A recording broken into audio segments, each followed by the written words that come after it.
Good morning, Scott here, known as Cantaloupe to some online, and I'm bringing another video to you on a subject that's interesting to me. It might be of interest to you or someone you know.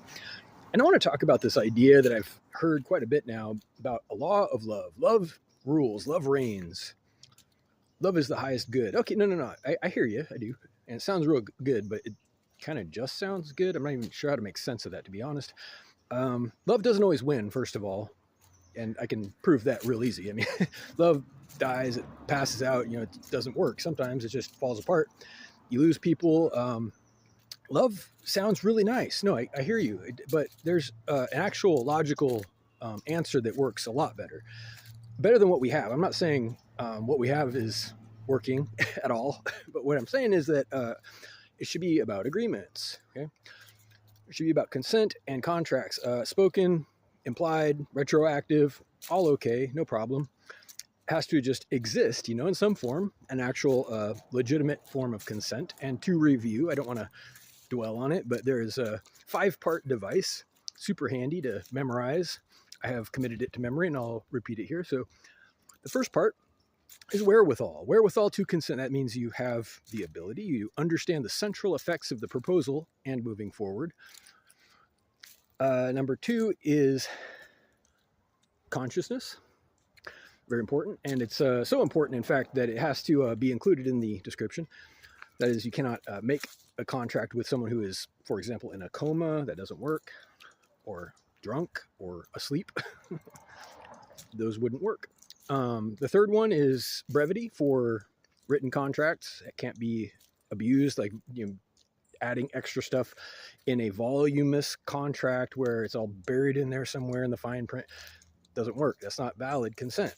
It has to be digestible, easy to understand by the average person. And the fourth part is the most important, if you ask me. It's the consent itself. Seems redundant, but it's not. And it's what I just said. That is, consent can be implied. It can be expressed in the form of a verbal agreement or a written contract. It can be retroactive. That's fine too. Maybe somebody just didn't happen to have time to think it through and express their consent to themselves. That's okay. As long as they are able and willing, without coercion, to look back at the transaction and say, yeah, no, I was 100% okay with it. No problem. And mean it, honestly. The consent has to exist.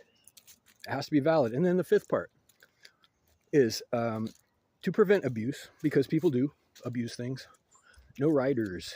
There's nothing tacked on. No group consent. You can't say, as part of our terms of service, being a member of this group, you must therefore consent to service in any particular regard. Not valid. No group consent. Consent is only valid between individuals.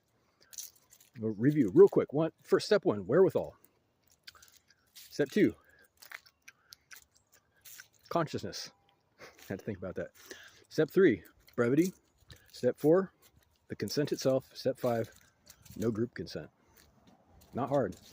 If all of these conditions are met, you have what we call an undividable agreement with somebody that is holy and sacred. Not a single being in this universe has the ability, the propriety to interfere with that agreement.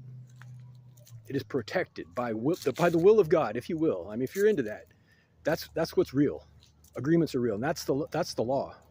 And it is actually, surprisingly, the basis for our own legal justice system when you look at it. Not that we are fully in understanding of this detail at the moment in our courts, in our law enforcement departments, and in our society in general. But it's a fact that if you are consensually engaging in any activity with another person, and keep in mind that a crime generally has to involve another person. There are rare occasions when a crime can involve yourself if you lack the ability to form a contract with yourself, but those are on the outside cases. If you have a valid consensual agreement with somebody, that's the end of the discussion. That's the end of it. It is no one else's business. Not the president, not the Pope, not Jesus. That is sacred and holy, and not a single soul in this universe can mess with it. And that's the law. That is our law. That's literally the United States federal law, if you look at it. We're going to get right back to it. Reach out with questions or comments to whitehotrobot@gmail.com. Thank you.